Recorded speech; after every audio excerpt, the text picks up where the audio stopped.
There you go. Yay. World's going to the dogs, the AI dogs. Yeah, I to write his books. That's what I was saying. It's like he's just going to upload the book and it's like Yep. reformulate in a different way. Click. Mhm. Okay, here's another book. Yeah. Because that's all they are, right? It's like I just wrote one hit book. I'll just do it again Oh and my again. gosh. Chef lied, green lied, whatever.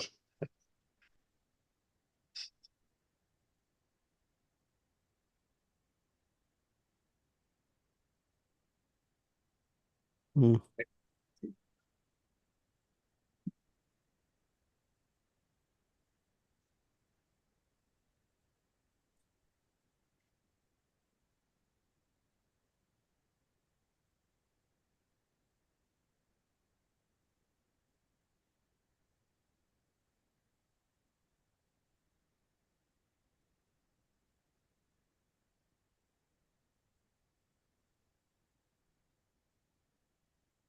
Okay, YouTube family.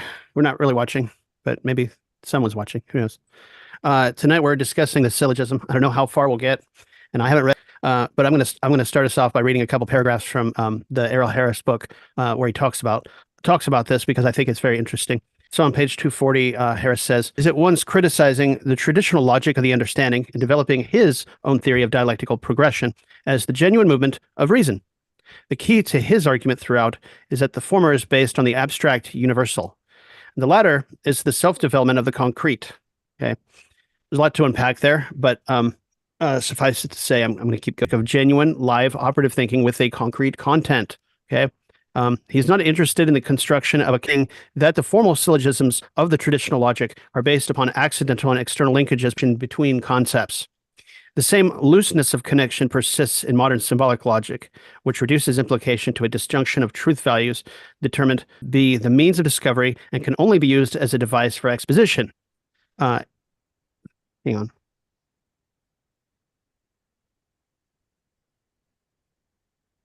Okay, I'm going to stop there because there's a couple things to unpack here, and I want to talk about them.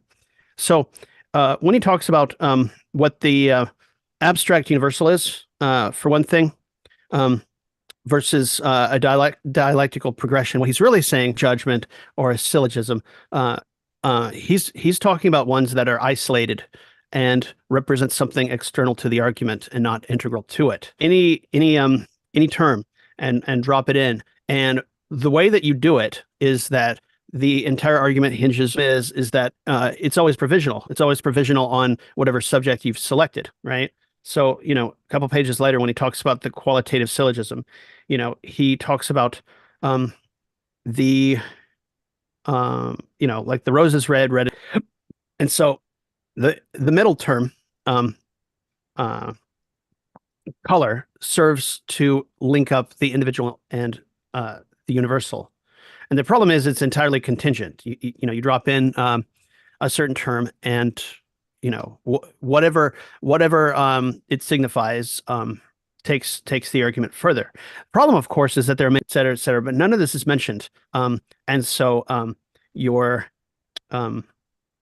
yeah, and so in order to fully explore the middle term color, you kind of have to go into an infinite regress, redefining it, and this is a problem for the qualitative syllogism.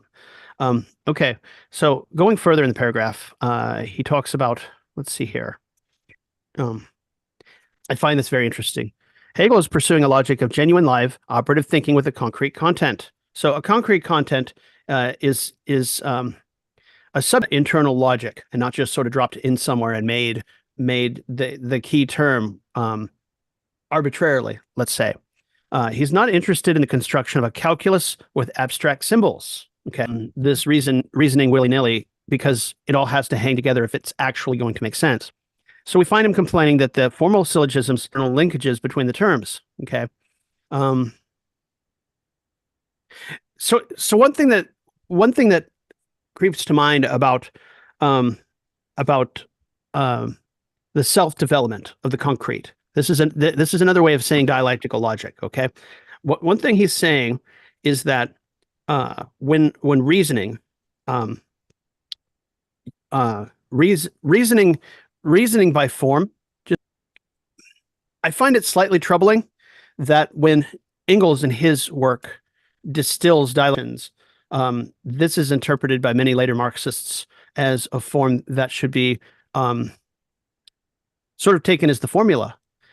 The problem with this is that when Marxists do this, okay, when Marxists say that dialectical logic is the interpenetration of the opposites, okay, it's the what's another one, Unity Jim? of opposites is the negation of the The negation. transformation of Yeah. quantity into quality. That's the Yeah, negation. and there's like a third one, I the forget. negation. The negation of the negation, and these are all things that happen when you walk through dialectical logic, as we've seen throughout the rest of. To treat them like forms, as traditional logic does, sort of plugging terms in, as if plugging the terms into the dialectical logic as reified by Engels will produce a dialectical result.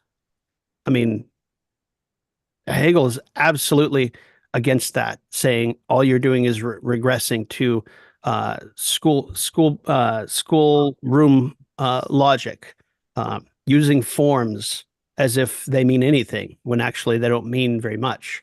At that level, that the form is nothing other than, as he says here, an abstract universal, right? It's like being. Sheer being with nothing in it. And we've already been down that road. It contains nothing yet, right? By the end, at the absolute idea, it contains plenty. And then you can go back to it and realize that it's self-generated and self-generating, Toward the end remark, we talking about people abusing, the form just as a calculus. There's a person, what was it, Placot? That was through his discovery was this recommendation, because he was like giving it to kids, like, hey, they can just feed them this logical form, they'll just get it. This recommendation that by means of the calculus of the whole of logic can be mechanically brought within reach of the uneducated is surely the worst thing that can be said of a discovery bearing on the presentation of the science of logic. It's you're teaching them nothing and calling it logic. Yeah, it really is the case. And so that's all I had for my opener. If you guys want to say further about anything I said, I mean, that's just the one paragraph, but I think it says a lot that we know some of what Hegel is critiquing here and sort of throwing out. He's not throwing out the forms. He's not throwing out the form of reason, but he is saying that there's a particular way to do it, and it has to be connected with the concrete if it's going to mean anything. It has to be applied to a subject that's dialectically I don't want to say dialectically organized, because even saying it, I'm not even sure exactly. The form has to contain aspects of the notion within it, because it is the notion itself. Yeah. And the notion, it's in the forms, as we've seen before, has that notion of the reason removed from it. Yeah. And to that, Harris talks on the next page. He says, in this section, Hegel seems to be putting new wine into old bottles, whereas Kant had put old wine into new. Kant accepted the traditional logic as finally complete, and then gave the doctrines of judgment and syllogism new forms in the transcendental analytic and the transcendental dialectic. And if you read Kant, you'll know what that means, and I haven't, so I'm Hegel rejects the traditional doctrine and adopts and develops transcendental into dialectical logic. But here he is casting the dialectic in traditional molds while concurrently denying their validity. This, however, is only a superficial appearance. In fact, what Hegel is doing is recasting the old theory of syllogism in dialectical form, so that in the end, the genuine syllogism turns out to be the dialectical triad. Okay, so in Hegel's hands, it may look the same, but the way you go through it is different. It's not just the particular that hangs together the individual and the universal. If anything, and I think he says this somewhere, around here,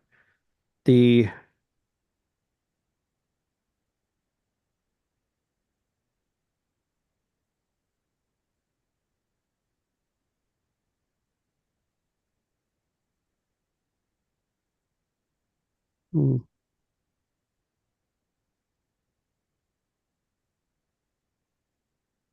They're not separated. None of the terms of the triad are separated from each other. They can't be. In the traditional logical form, they're held to be against each other and only married together by the particular. But with a dialectical progression, syllogistic reasoning shows that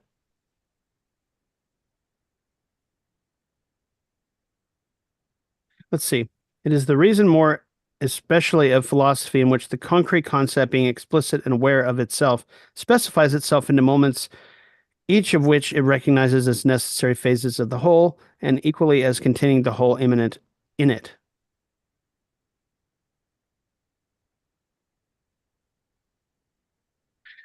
Let's see. The exact correlation, this is at the bottom of 241. The exact correlation between the Hegelian and the Aristotelian figures is difficult to trace because individual, particular, and universal in Hegel's exposition are terms, not judgments, and the relation between them does not seem to be tied to the position of the middle term in the premises. Okay, this is it. The Hegelian syllogism is the dialectical triad, and of course, IP and U do form such a triad and are mutually implicated in such a way that each can mediate the other two, for as we have seen, each is in principle the whole concept. Hegel gives us an example of syllogism. The three major branches of philosophy: logic, nature, philosophy, and philosophy of spirit. He says that everything is a syllogism, just as everything is a judgment and everything a concept. For concept specifies itself into judgment and syllogism, articulating the complete system of the idea. In each case, once again, we find that the category under scrutiny is a provisional definition of the absolute.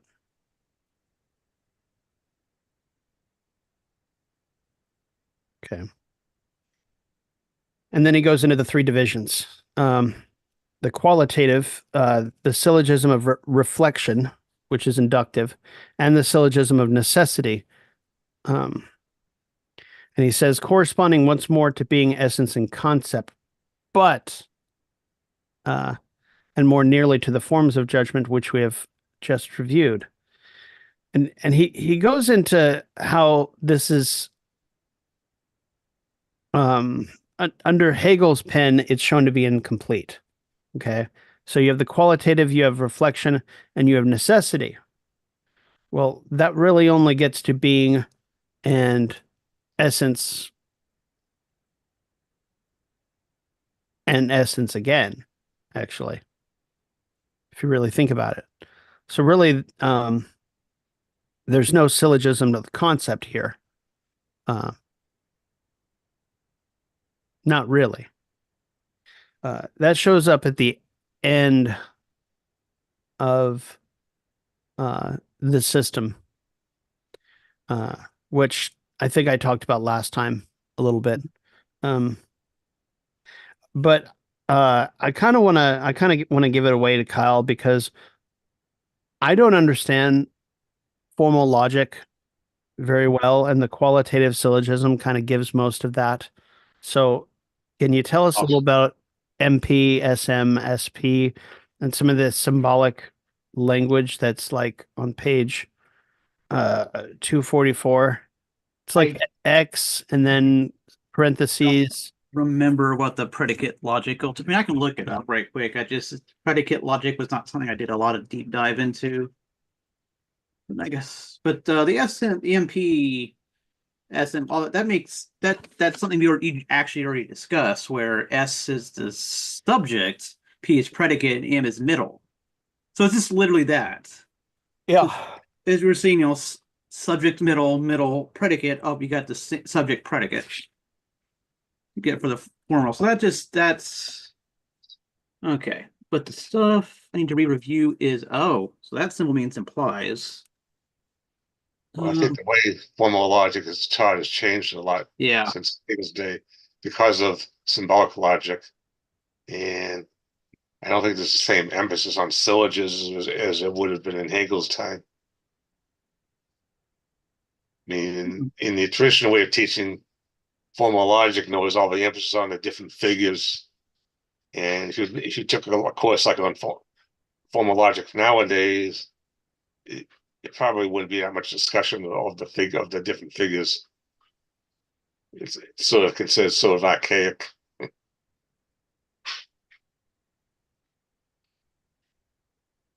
There's I'm trying to find it again. I didn't get it.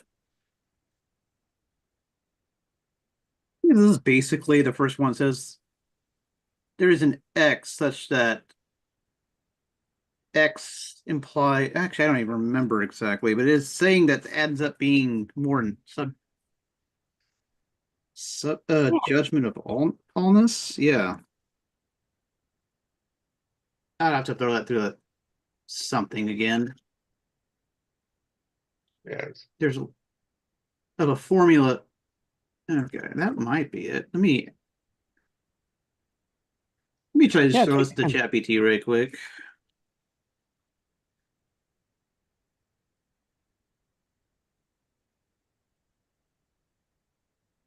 X implies.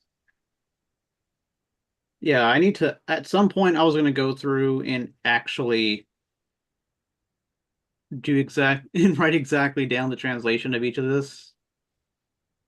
Oh, I can't even copy. Nice.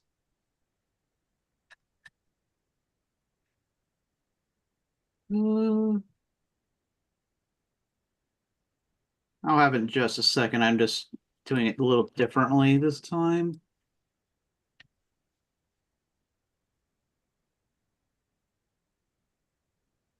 For all X, yeah, for every X, if that phi X is true, then it implies that phi X must be true. So those two are just functions.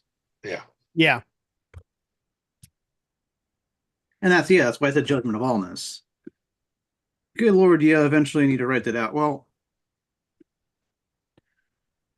okay, let me go through some of the things that I thought was interesting was because I was reading specifically when Hegel was talking about the second figure of where it's inherently because of the relationship between the predicates, sorry, between the particular and the individual being inherently and the individual universal being inherently negative, it does make me realize that, in fact, how much a judgment of qualities reflected within the syllogism of existence here. Just a kind of general sense where the first general figure defines a kind of a more of a positive sense because it's the individual is part of the universal contains the individual, to a differentiation under the second figure, and they're kind of united as a whole, both positive and identity and difference in the figure and third figure, because the universal is mediating between the two. So it just makes me fall back to kind of the thing where I was seeing kind of early on in the sphere of being, where it was like you have identity, then you have its other, and then they form a unity of opposites that then turns into another identity. It just kind of fills out right here why I was seeing that, because it's this exact syllogism in the sphere of being coming out. But of course, this is way more well defined than I even had.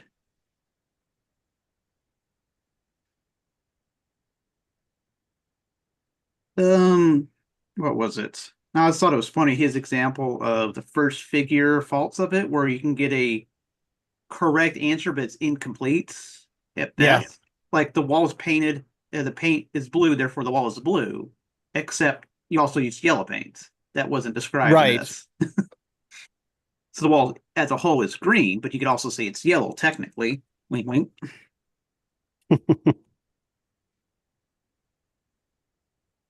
But I don't know, it was just very interesting kind of seeing like how the mediation actually sort of works through each of these steps more than it seems to be kind of defined. Like the first syllogism gets mediated because the particular is both a universal to the individual, but an individual to the universal. So it's sort of they end up being individual universals at the same time from different perspectives. So that's how that gets. That's how their mediates to being identity is universal, right? Because like red, what is it? Pink is a shade of red, while red is a color. So red is individual to the color, while pink is individual to red. Red being its universal from that perspective. So that's was interesting to see the dual kind of the relationship between the particular being both an individual and a universal at the same time worked out there. I didn't really I think I didn't really get too much how the particular individual, I guess, because it's another reflection of that. That's how it mediates all the way through, actually. Just how, from one perspective, its individual itself is a universal, the universal itself is an individual, so that allows the two extremes. It actually, yeah, it does work because they're not external to each other. It's not two things externally being mediated. It's being mediated because the quote unquote middle term is itself aspects of both extremes in actuality. That's what it is. I think that's actually overall summarized what I thought I liked from going through that, because it, I don't know, broke in my brain the kind of externality of a lot of this. I actually got to see the actual relationship. Yeah. I think I also quoted earlier about how just when he called it the notionalist form, it's like, oh right, because we're actually so high up now at this point, seeing how far down you go down to the qualitative form. It's like, oh, okay, so that's how big that's how, I guess, grand the notion is in comparison at this point, and how much you lose when you abstractify that much. Yeah. Let's see here. I think that's it, other than, the last point. Oh, hey, I was able to prove how the universal equality actually is derived in logic that math so much relies on as an axiom. But what was it? Actually, didn't Eric say he actually did it a way differently than Russell and I keep misremembering. Is that not Frege or Frege? Frege? Right. Yeah, Frege was trying to I think, systematize the quantitative. Yeah. But unfortunately, even if he was successful, that's literally all he did, was give a more scientific aspect to the quantitative sort of formal syllogism. Right. But that's Holgate, I think, had a whole discussion about Frege. Yeah, multiple chapters. Yeah, in his new book. And then he discussed that briefly in one of his interviews as well. Yeah. He's trying to talk to them as well for that specific section. Yeah, he's trying to give formal logic more of a more of a,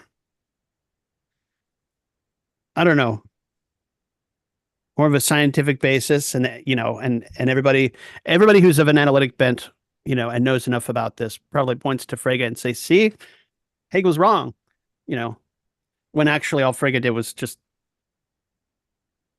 do what Hegel did, but leave it at the quantitative. Yeah. As if that made the point.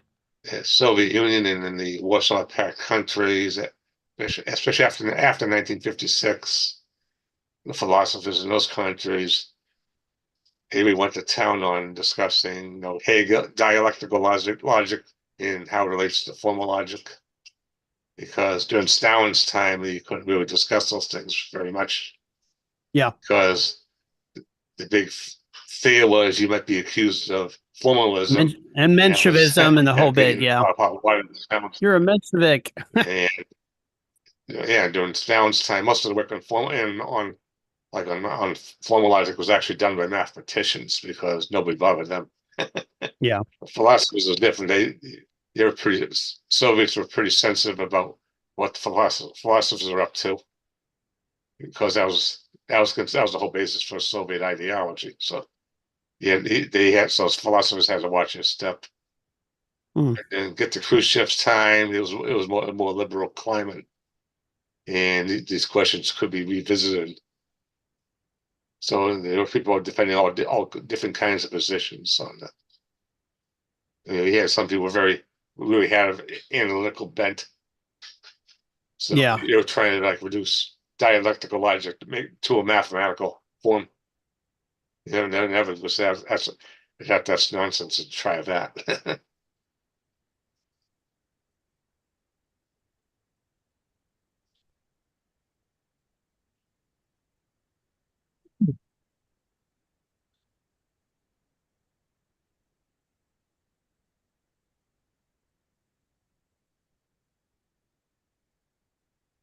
Even like a Holgate was doing like a Frege and Hegel. I mean, that was Soviets. It was Soviets who were doing that same kind of similar discussions.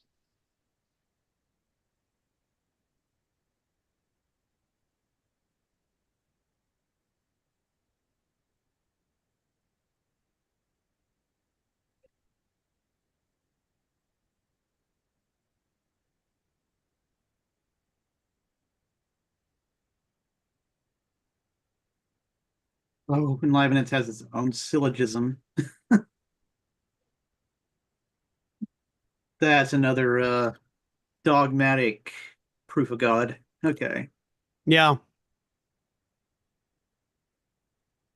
Yeah, I'm beginning to realize exactly what he means here with the dogmatic proof, because it's like, if we know enough about eating, then we can eat in full knowledge of what we're eating. It's the same thing with God. If we know what God is, then we can believe in God, which of course Hegel says is a load of crap. And then goes on to show why the logic that hangs that together is quite bad. Like you can't think without, thinking how to think. Yeah, exactly. And yeah, and it all falls apart. I mean, it only makes real true sense in that way when the thinking itself is in the same way the three syllogisms kind of, mediate each other, that they all support each other, right? That's the real way that thinking would support itself, not this sort of this empty, you can't do it till you're complete. It's like, no, it all happens at the same time. Yeah.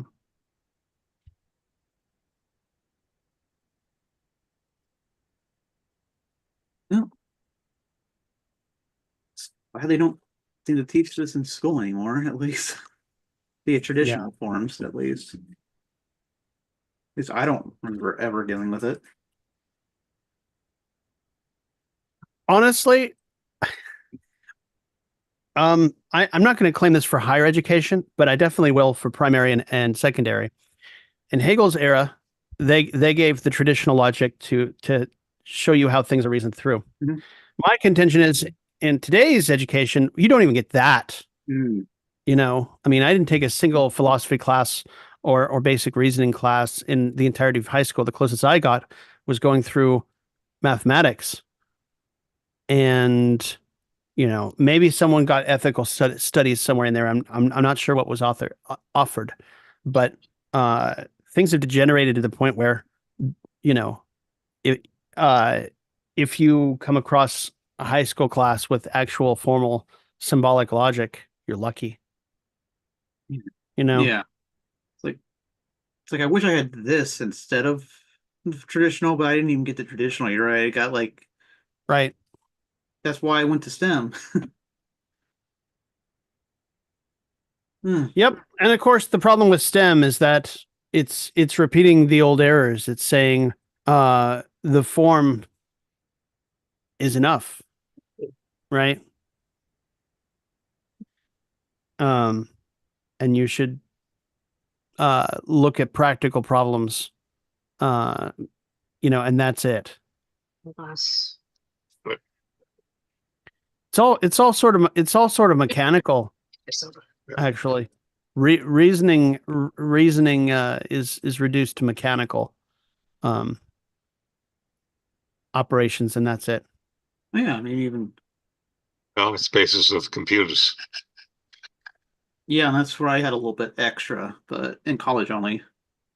What was it though? What's yeah, Richard Dawkins and his selfish gene, which reduces everything down to mechanical like reasons, whether it's for survival or what have you, right? Yeah. Like, Oh, say that again. oh, so I got trying to remember the quote. Like Richard Dawkins and his selfish gene, he's reduced all like all actions of like animals and stuff to like survival or eating or whatever. It's or sleep. It's purely mechanical justifications through DNA. Like there's Yeah. excluding all the actions that animals do, like we do, that are none of that. Like, why would a crow take a yogurt lid and use it to slide down a snowy route? What? Yeah. What survival in a sense? Like, yeah. So it's again, seeing all the yeah, reducing everything to mechanism again.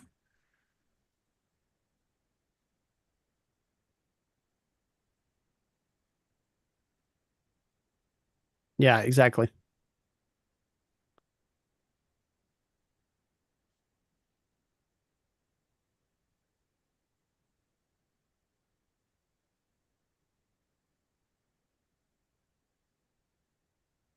But one of the key concepts of this Dawkins, the gene-centered view of evolution, was the rejection of group selection. That was one of their key ideas. Yeah. And one interesting thing was E.O. Wilson, who was originally a close ally of of people like Dawkins, eventually changed his mind about that, and he later on embraced group selection, instead of rejecting it like he did earlier.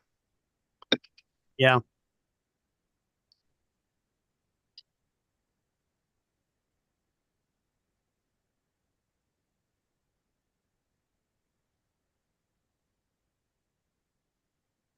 Yeah, the good old misunderstanding of survival of the fittest means survival of the strongest, not survival of the fittest to the environment,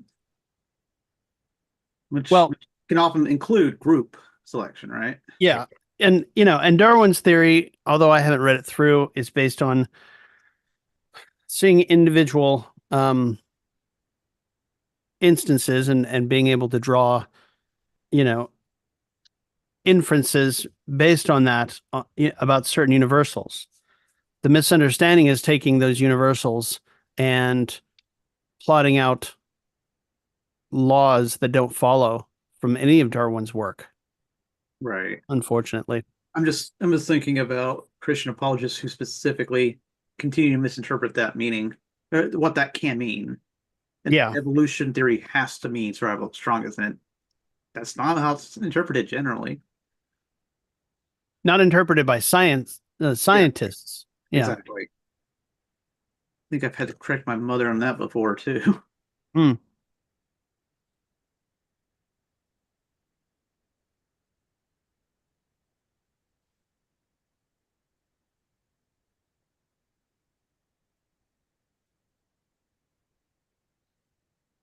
I think I can't think of much else to bring, any more blood to squeeze out of this rock, but Yeah, no. Um, no, that's good. Um, pretty, I don't know, I like this discussion around. Then again, I also have something to contribute. yeah. Um, I think for the next time we meet, we should talk about the syllogisms of reflection and necessity and really get into Transition to objectivity. yeah, what they mean. So that then we could go on to the absolute, well, to the idea, I should say. And yeah, I mean, we shouldn't need any more than maybe a month's worth or less of discussing the rest of the logic before we start in on nature, I think. Do you guys have a copy? I do. or at least a PDF. The one I'm going to use is this one. Yeah. Same. Mine is also extremely unused. Yeah. And Jim, if you don't have it, I think there's a PDF. I got all of them in some digital form. Yeah. Um, if it's not up there, uh, if you could post in the files the copy of Nature, just Yeah, in case. Yeah, it's not in there. I'll get it. Okay. I was about to look at something. Oh Okay. yeah, I think Petri, the guy who you've been collecting copies of, also did a version. Yeah. Yeah, and I have that, and there is also an electronic copy of it. Hang on just a second. No problem.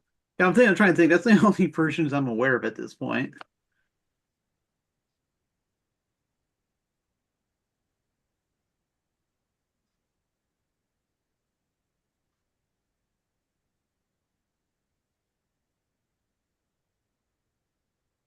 There we go. Thanks.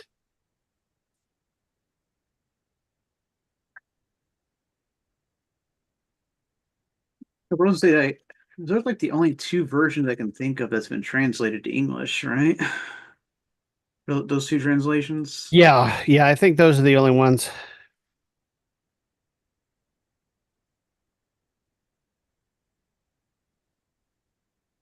Although I think it would be interesting as we go through it to kind of think about it in more modern terms sometimes, because how much science has changed since then. Yeah.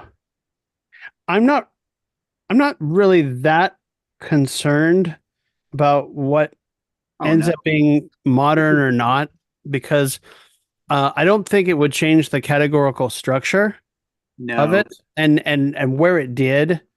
Um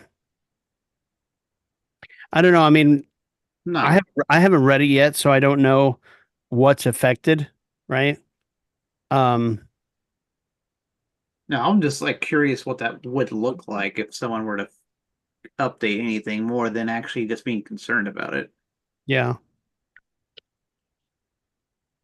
Because I Would almost feel like there'd be more triad, more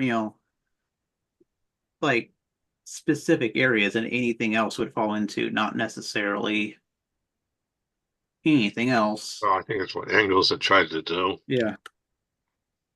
yeah. Dialectics of nature, and then the anti-Düring. Then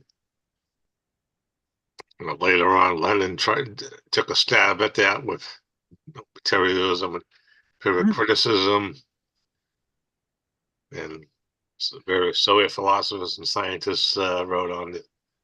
philosophy of nature as well. So, Plenty. Yeah. And then there's the Holgate collection, him trying to generate interest. That might have the most of anything recent. Yeah, yeah, the It is the one. y- Okay.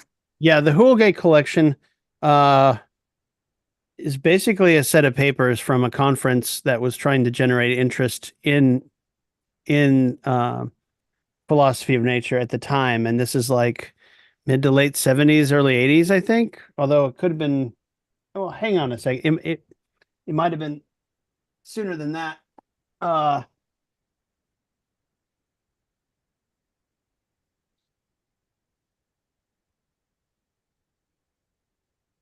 1998. Okay. So it was over 20 years ago, but still, fairly recent in modern terms.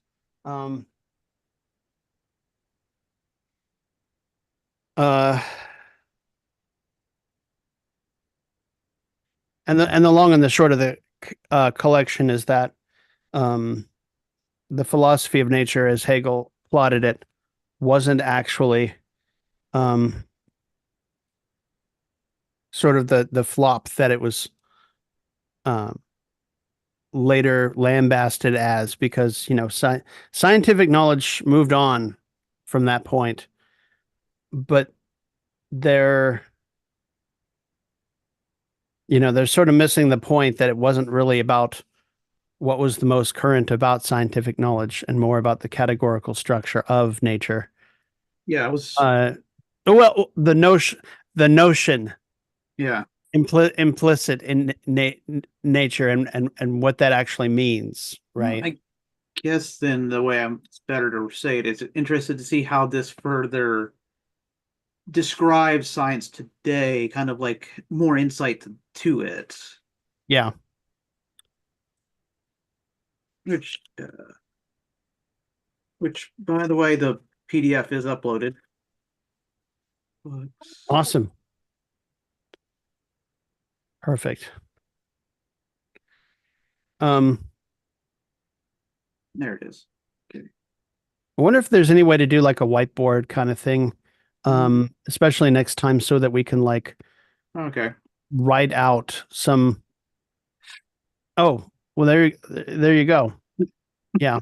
And just I just mean this for next time, but Yeah, like write out how some of these syllogisms look, like this is, this is a qualitative example. This is a reflective example. And what does that mean? Kind of thing. And just sort of being able to visualize it. Yeah, something like that. Yeah, I think I got a Wacom tablet I can use if I need to. No, I mean, what you've got here looks great. No, I mean to draw on this. Right. Okay, but that looks okay. That answers my question. So yeah, no, that's perfect. And how do I end that without?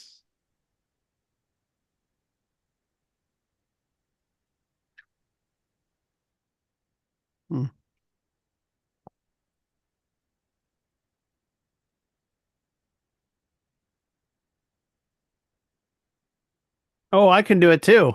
Wow, look at that. Oh, there it is. Okay. Am I That's still so connected? cool. Yeah, I'm here. There you go. It locked up on my end for like 5-10 seconds. Okay. All right, so now I know how to close it when we need to as well. Awesome. All right. You all have a good night. All right, comrades, you have a great night. And like I said, we'll get to the rest of the syllogism